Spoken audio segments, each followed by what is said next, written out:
오늘부터 크게 복 주시는 은혜가 있기를 주님의 이름으로 축원합니다. 옆에 계신 분들과 함께 인사하겠습니다. 오늘부터 복 받으며 사세요. 오늘부터 꼭 복 받으며 사세요. 가슴에 손을 얹고 우리 자신을 이렇게 축복하겠습니다. 나는 하나님이 복 주시는 사람입니다. 나는 잘 되는 사람입니다. 할렐루야. 여러분 복 좋아하세요? 저도 좋아합니다. 새해 되었으니 복 많이 받으시고 또 복 많이 누리시고 또 복을 많이 전해주시기를 주님의 이름으로 축원합니다. 우리는 복 받는 사람들입니다. 복을 받기 위해서 태어난 사람이고요. 복 받으면서 태어난 사람이고 또 복을 받기 위해서 태어난 사람입니다. 왜냐하면 창세기를 보면 하나님이 사람을 창조하실 때요. 먼저 복 주실 것을 계획하고 사람을 창조하십니다. 그리고 사람을 창조하시고 나서 처음으로 하시는 것이 사람에게 복 주시는 거예요. 할렐루야. 창세기 1장 26절을 보면 사람을 창조하시기 전에 이렇게 말씀하시거든요. 우리가 사람을 만드는데 그냥 만들지 말고 하나님의 형상을 따라 하나님의 모양대로 사람을 만들고 그 사람으로 하여금 우리가 만든 이 모든 것들을 다 다스리게 하자. 할렐루야. 그렇게 그 얘기를 하셨어요. 그리고 사람을 만드십니다. 사람을 만드시고 나서요. 창세기 1장 28절에 하나님이 사람을 창조하시고 그들에게 복 주시며 이르시되 할렐루야. 사람을 창조하시고 나서 첫 번째로 복을 먼저 주시는 거예요. 그러니까 계획하면서 복 주실 것을 계획하셨고 만드시고 나서도 처음으로 복을 주셨습니다. 그렇기 때문에 우리는 복 받기 위해서 태어나고 복 받으면서 태어나고 복 받기 위해서 태어났어요. 그것뿐만이 아닙니다. 신약성경도 보세요. 신약성경에 보면 예수님이 공생애를 시작하시면서 첫 번째 외치신 말씀이 뭐예요? 회개하라. 천국이 가까이 왔느니라. 천국을 주시는 거예요. 천국을 주시는 거예요. 첫 마디가 나는 너희들에게 천국을 주기 위해서 오셨다는 거예요. 우리에게 천국 주시기 위해 오셨다. 그리고 마태복음 5장 예수님이 난생 처음으로 설교하십니다. 난생 처음으로 첫 번째 설교를 하시는데 그 첫 번째 하시는 설교가 뭐예요? 복이 있으라. 팔복에 대해서 그 첫 마디가 뭐예요? 복이 있으라. 복되도다. 마음이 가난한 사람. 복되도다. 그 팔복에 대해서 설교하시죠. 첫 설교가 첫 설교가. 우리를 보시면서 그런 거예요. 복되도다. 복받는 사람이죠. 즉 우리말로 바꾸면 그 이스라엘 사람이니까 그렇게 말하신 거고 우리나라는 여러분은 복 있는 사람입니다. 그렇게 말씀하시는 거예요. 요한계시록 보세요. 세상 끝날에 대해서 설교하고 또 기록하고 종말에 대해서 말씀하잖아요. 계시록이라고 하잖아요. 근데 그 계시록을 시작하면서 1장 3절에서 뭐라고 말씀하셔요? 이 예언의 말씀을 읽는 자, 듣는 자, 지키는 자들 복이 있느니라. 성경은 복으로부터 시작해서 복으로 끝납니다. 그렇기 때문에 우리는 그만큼 복을 받아야 되는 사람이고 복 받는 사람이고 복을 받기 위해서 태어난 사람이에요. 성경을 제가 여러 가지 이제 자료들을 찾아보면서 성경을 봤어요. 하나님이 복 주시는 내용이 53번 나와요. 성경. 계속해서 복을 주시는 겁니다.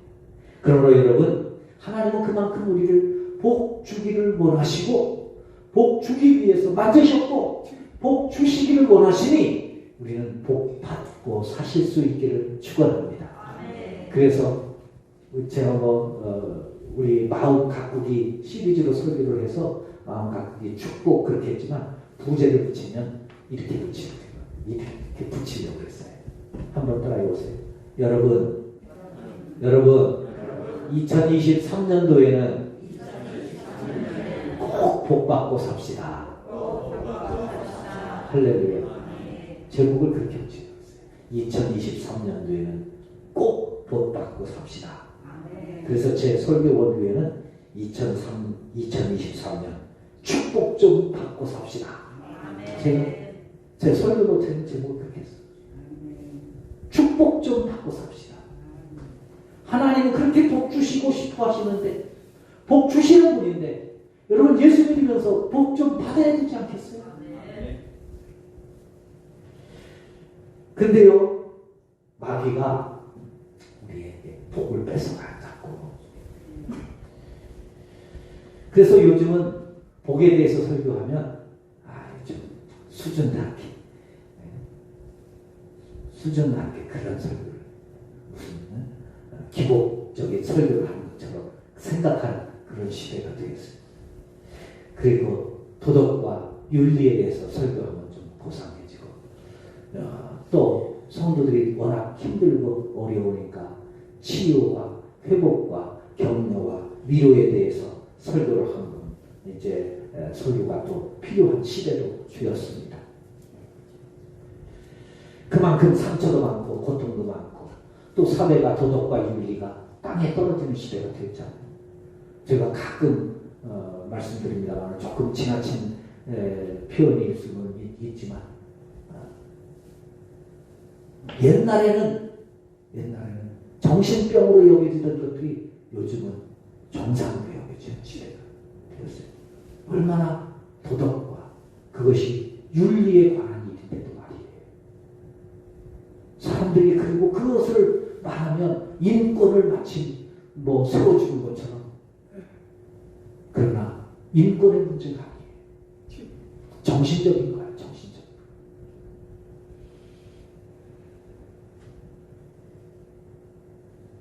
그래서 그만큼 상처가 많은 시대입니다. 그러나 여러분 그렇게 위로도 힐링도 또 격려도 치유도 필요하지만 복도 필요합니다. 축복도 필요합니다. 할렐루야.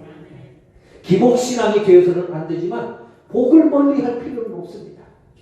그래서 우리 성원교회 성도님들 2023년도에는 제발 다 복받고 복을 누리며 사시기를 주님의 이름으로 축원합니다. 그래서 복을 받으려면 어떻게 해야 될까? 세 가지만, 가장 중요한 세 가지만 말씀을 드리려고 합니다. 첫째로 복 받으려면요, 내게 있는 게 보여야 돼요. 내게 있는 게 보여야 돼요. 조금 좀 극단적으로 표현할게요. 내 떡이 커 보여야 됩니다. 할렐루야. 따라해보세요. 2023년도에는 내 떡을 크게 보자. 우리는 천성적으로 나를 좀 무시하는 그런 경향이 있어요. 나 자신에 대해서 자신이 별로 없어요. 또 존귀히 여기지를 못해요. 내가 가진 것이 얼마나 귀한지를 잘 인정을 안 해요. 오죽하면 그래서 남의 떡이 커 보인다고 했잖아요. 그는 내 것이 귀하게 여겨지지 않아서 그래요. 물론 욕심이 앞서서도 그러지는 하지만 그러나 내 것을 그만큼 귀하게 소중하게 여기지 못하는 거예요. 가까이 있는 것에 대한 소중함을 잃고 살아가는 거예요. 그래서 행복을 잃어버리는 것이고 축복을 잃어버리는 것이라는 거죠. 근데 하나님의 축복은요, 내 것을 귀하게 여기고 내 것이 보여야 하나님의 축복이 보입니다. 하나님의 축복이 우리에게 오시는 거예요. 하나님이 우리에게 복을 주시는 것은 그냥 복 달라고 해서 또 내가 복 받기를 원한다고 그냥 복을 주시지 않습니다. 복 주시기 위한 좀 요건이 충족이 돼야 되는데 첫 번째가 뭐냐? 내게 보여야 된다. 하나님이 에덴 동산을 만드시고 아담과 하와에게 에덴 동산을 다 주셨어요. 다 주셨어요.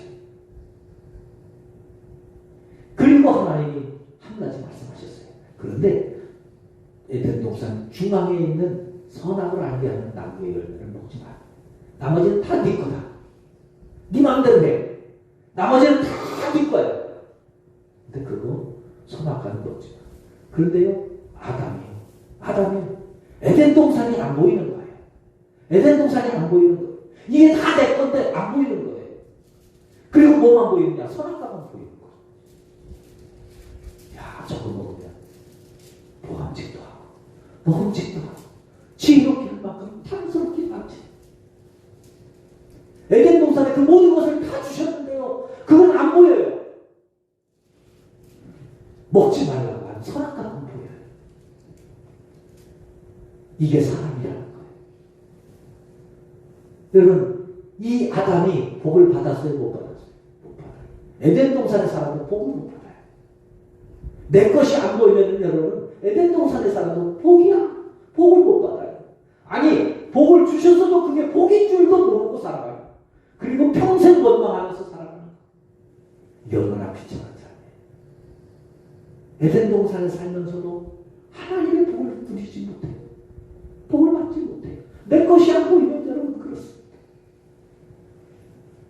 요즘 코로나 때문에 얼마나 많이 힘들고 얼마나 많이 어렵고 얼마나 많이 힘이 들어요. 그런데 여러분, 때가 되세요. 식당에 가보세요. 맛있는 데는 줄을 서서 기다려요. 줄을 서서. 돈이 그렇게 없는데, 그렇게 어려운데.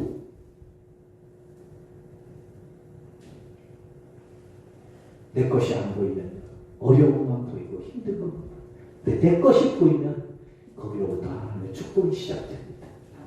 룻기서를 보면 나홈이라는 사람이 나와요. 남편이 엘리멜렉입니다. 남편이 어느 날 갑자기 살기가 힘드니까 여기서는 못 살겠으니까 이민을 가자는 거예요. 그래서 모압으로 이민을 갔습니다.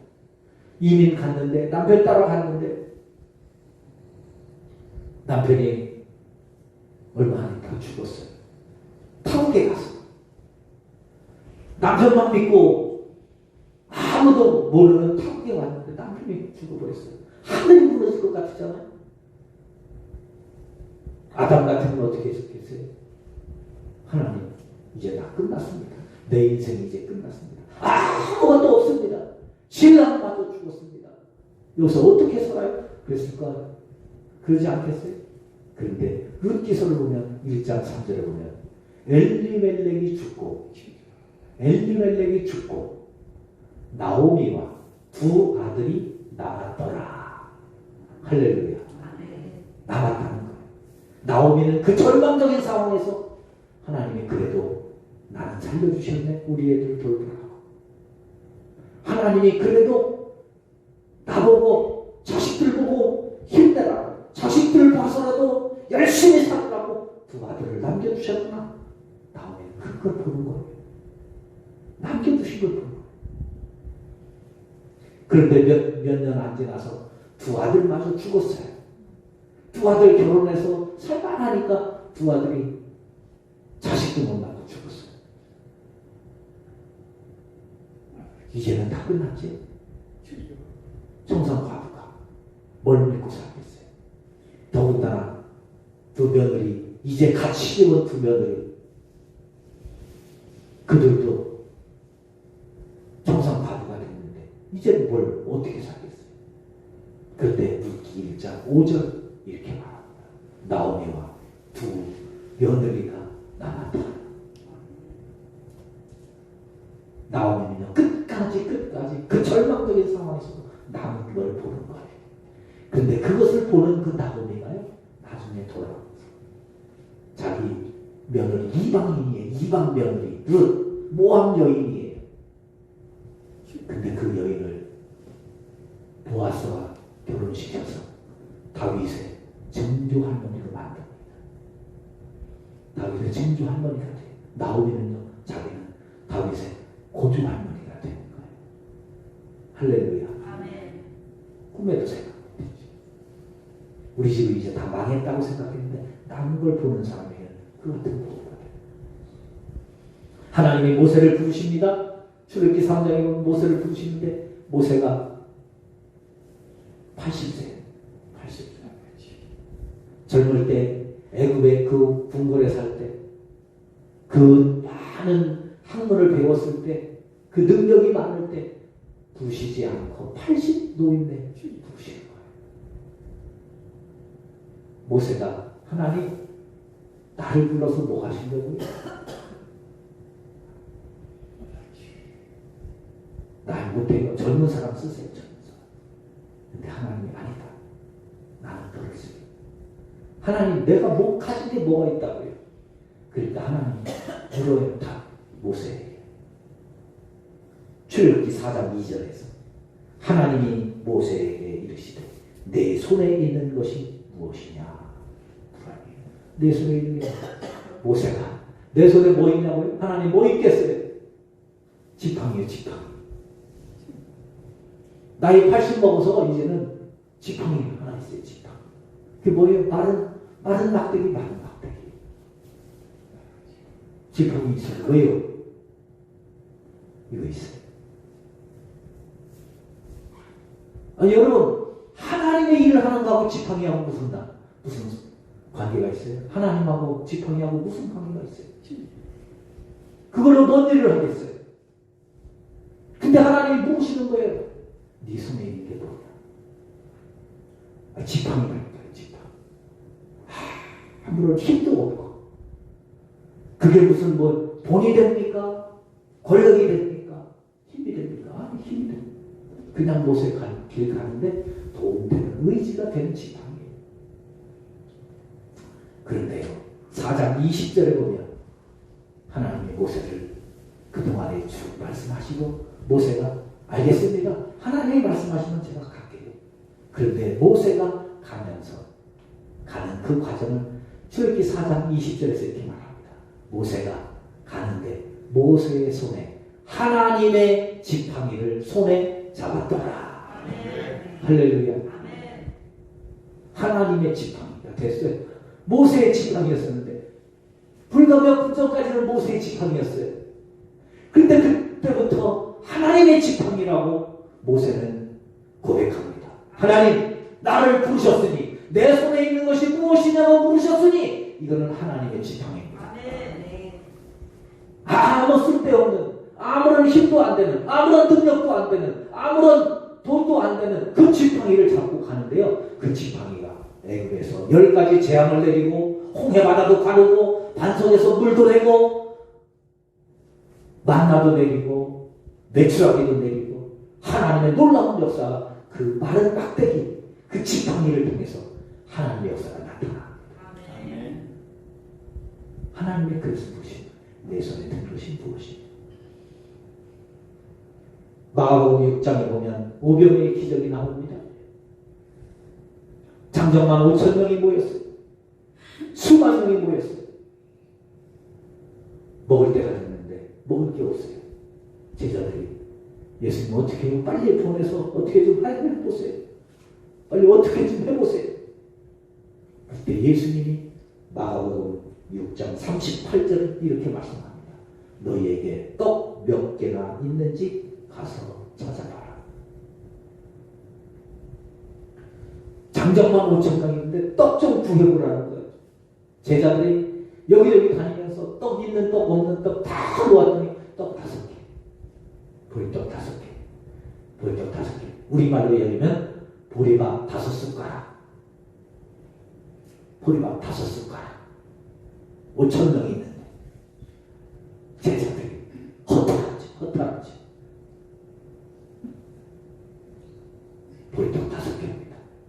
그러나 이것이 이 사람들에게 뭐가 되겠습니까? 얼마나 되겠습니까? 제자들이 그래. 근데 여러분, 얼마나 이걸 가지고 뭐해 싶은 그 보리떡 5개, 물고기 2마리로 5,000명을 먹이신 줄로 믿습니다. 아멘. 주님은 지금 오늘 우리에게 주시는 것. 2023년도에 복 받고 싶으면 지금 너에게 있는 게 뭐예요? 너에게 있는 게 뭐예요? 아무것도 없는데. 아니요. 아무것도 다른 말이 나오면 복 받기 어렵습니다. 찾으셔야 돼요. 하나님이 나에게 주시는 거예요. 한 가지 가르쳐 드릴까요? 예수를 주셨잖아요. 아멘. 성은교회 주셨잖아요. 아멘. 너희 교회에 있는 게 뭐냐? 우리 교회입니다. 아멘. 우리 교회, 니네 교회 뭐가 있는데? 빚만 있습니다. 그러나 여러분, 우리에게 주셨어요. 아멘. 하나님이 일하실 줄로 믿습니다. 아멘. 하나님은 지금 우리에게 묻으십니다. 내 손에 든 것이 무엇이냐?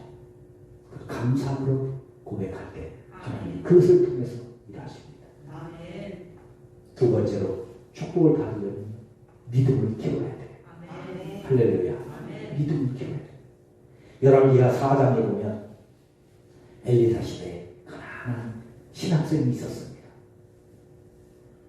신학교에 들어가서 목사님이 되려고 신학을 공부하는데 직장 그만두고 신학교에 가니까 등록금에 생활비에 빚을 자꾸 빚만 들어가는 거예요.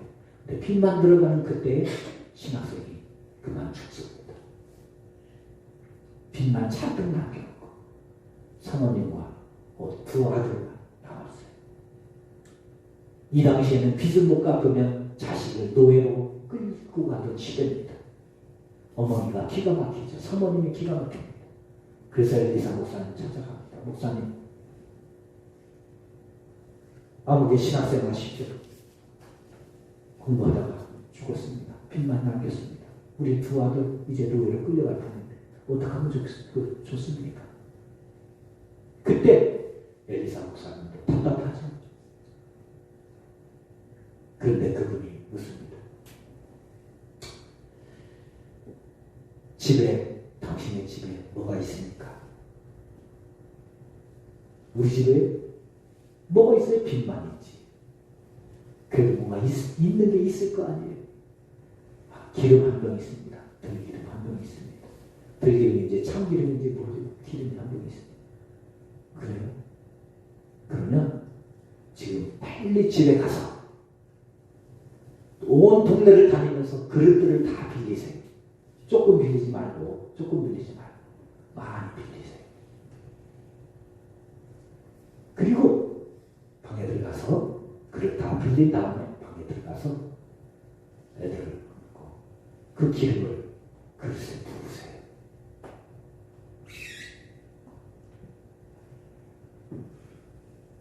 이 사모님이 목사님이 시키는 대로 애들하고 그릇을 빌립니다. 빌려가지고 집에 가서 문 닫고 병에 있는 기름을 그릇에 붓는데 기름이 한 병밖에 없었는데 계속 나와요. 계속 나와요.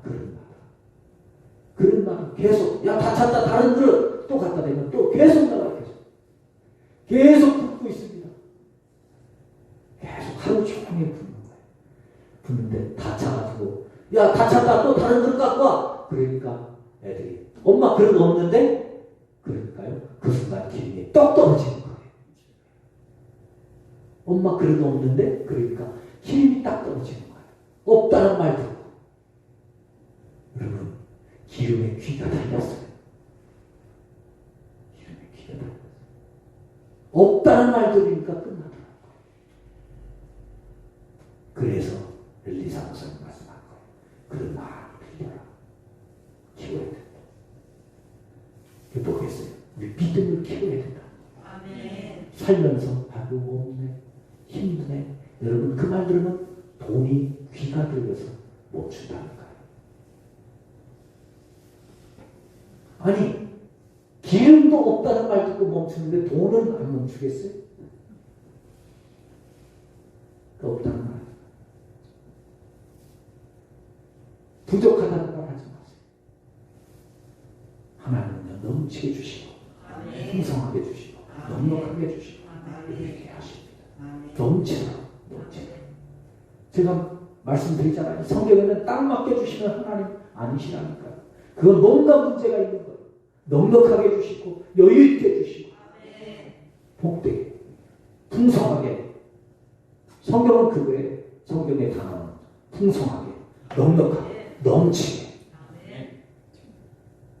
우리가 생각지도 못하는 것, 상상치도 못하는 것, 그게 성경의 단어예요. 하나님의 단어예요. 마귀의 단어는요, 없다, 모질한다, 죽겠다, 힘들다. 그러면 그렇게 가는 거예요. 그래서 우리는 믿음을 키우셔야 됩니다. 아멘. 예수님도 우리의 믿음만큼 축복하십니다. 병을 고치실 때 우리 복음서 읽잖아요. 복음서 읽을 때마다 저는 다시 새롭게 느낀 거예요. 내 믿음대로 되랴. 그들의 믿음을 보시오. 계속해서 예수님의 능력과 복을 주시는 게 아니에요. 하나님의 능력과 복을 주시는 게 아니에요. 우리 믿음만큼. 아멘. 그래서 믿음을 키우셔야 돼요. 아멘. 복되게 하셔요. 아멘. 저는요, 이 성경을 읽다가 기도적으로 바꿨어요. 처음에는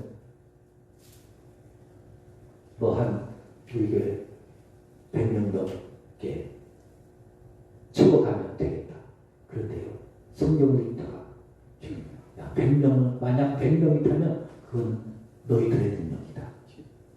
하나님이 그러시는 거예요. 너희들의 능력이다. 우리가 전도하고 힘써서 전도하고 애써서 전도하고 100명까지는 할 수 있어요. 그런데 400명이 되고 500명이 되는 건 하나님이 하셔야 돼요. 아멘. 할렐루야. 아멘. 하나님이 하셔야 돼요. 그게 하는 거예요. 우리를 구원하시는 하나님은 전능하신 하나님. 예레미야 33장 3절에 우리가 잘 알자는 말씀합니다. 너는 내게 부르시지라. 내가 내게 응답할 텐데 네가 알지 못하는 크고 은밀한 일을 내게 보이리라. 내가 상상치도 못할 일을 내가 행하리라. 아멘. 시편 81편 10절. 나는 너를 애굽 땅 종되었던 애굽 땅에서 인도해낸 네 하나님 여호와 시니 내 입을 크게 열라. 내가 채우리라. 아멘. 그런 준비한 건 우리 몫이에요. 아멘. 믿음 준비한 건 우리 몫이에요. 아멘. 그건 하나님이 주십니다. 마지막 세 번째입니다. 가장 중요한 거예요. 내 것을 보고 내가 있는 것, 내게 주신 것을 보고 감사함으로 그것을 키우는 것 중요하지만 가장 중요한 것, 세 번째, 회개해야 합니다. 아멘. 회개해야 합니다. 축복받으면 회개해야 합니다. 아멘. 회개라는 말은 고친다는 말이에요. 아멘. 변화된다는 말입니다. 죄라는 말이 관역에서 빗나갔다. 화살을 쐈는데 관역을 향해서 화살을 쐈는데 관역으로 한 번 엉뚱한 데로 간 거예요. 그게 죄예요. 하나님이 사람을 이 땅에 보내서 하나님의 영광을 위해서 살아가도록 천국 가는 삶을 살아가도록 이 땅에 보내셨는데 사람의 욕심이 생겨서 천국으로 안 가고 자꾸 죄 짓는 곳으로 지옥 있는 곳으로 가는 거예요. 이게 죄라는 거예요. 관역에서 빗나간 거예요. 그럼 회개는 뭐냐? 관역에서 빗나간 걸 다시 맞춰서 관역으로 방향을 바꾸는 거예요. 아멘. 그게 회개입니다. 고친 거예요. 고친 거. 네. 잘못 쐈으니까 다시 고쳐주고 바로 잡는 거, 방향을 바꾸고 돌이키는 거, 그게 회개입니다. 축복은요 그냥 오지 않아요. 제가 전도할 때 자주 쓰는 말입니다. 여러분도 한번 해보세요. 전도할 때뿐만 아니라 예수님 우리에게도 필요합니다. 여러분 지금까지 예수 믿어보셨잖아요. 지금까지 신앙생활 해보셨잖아요. 그런데 지금까지 신앙생활 하면서 지금까지 예수 믿으면서 받은 복이 얼마큼 되십니까? 만족하세요? 이만큼 내가 복 받았으면 됐다. 나는 너무 감사해요. 너무 감사해요. 그런 친구 계십니까? 그러면 지금까지 믿으세요. 그런데 지금같이 믿었는데 열심히 믿었는데 좀 더 복을 받고 싶은데 그 아직 복 받은 것이 만족하지 못하면 바꾸세요. 신앙생활 하는 거 바꾸세요. 지금까지 같이 하면 안 됩니다. 10분 더 일찍 오시든지 10분 더 늦게 가시든지 일찍 오셔서 교회 청소를 하시든지 주거를 정리하시든지 아니면 전도에 힘쓰시든지 아니면 차량 봉사를 하시든지 뭘 하시든지 하나님을 위해서 바꿔야 된다. 내가 지금처럼 신앙생활에서는 내가 100년 믿어도 똑같이 지금밖에 못한다. 여러분 이 말을 충격받으셔야 돼요. 아멘.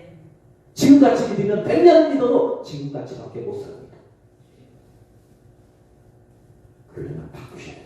아멘. 그게 회개입니다. 아멘. 축복은 그냥 오지 않아요.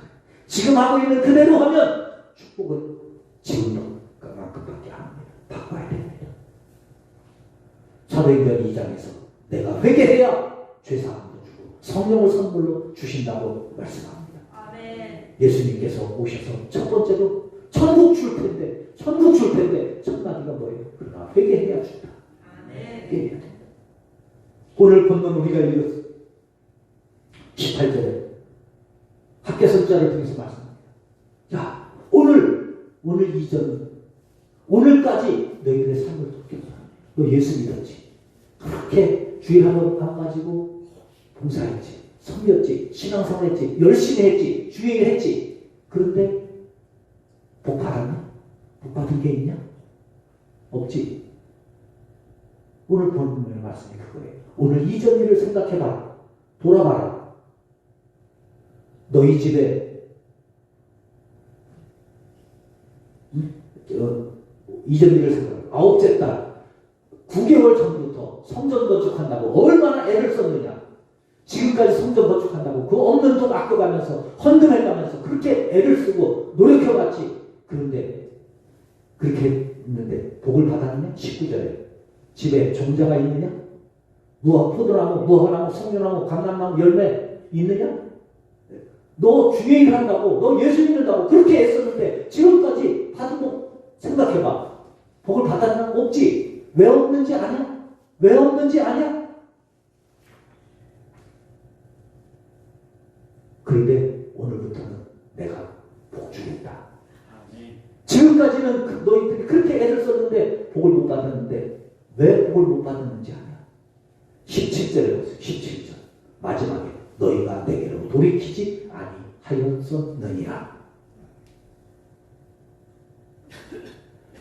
너 나름대로 열심히 주일한다고 열심히 신앙생활 한다고 그러는데 그런데 그게 회개를 안 했어. 네가 돌이키지 않았어. 그래서 복을 못 받는 거야. 열심히는 했는데 복을 못 받는 거야. 지금 회개해라. 그러면 오늘부터 나도 본격적으로 복 주겠다. 여러분 하나님이 오늘부터 각오하고 복 주신다는 거예요. 복 주실 각오를 단단히 하고 계신다는 거예요. 여러분 그 복 우리 받아야 되지 않겠어요?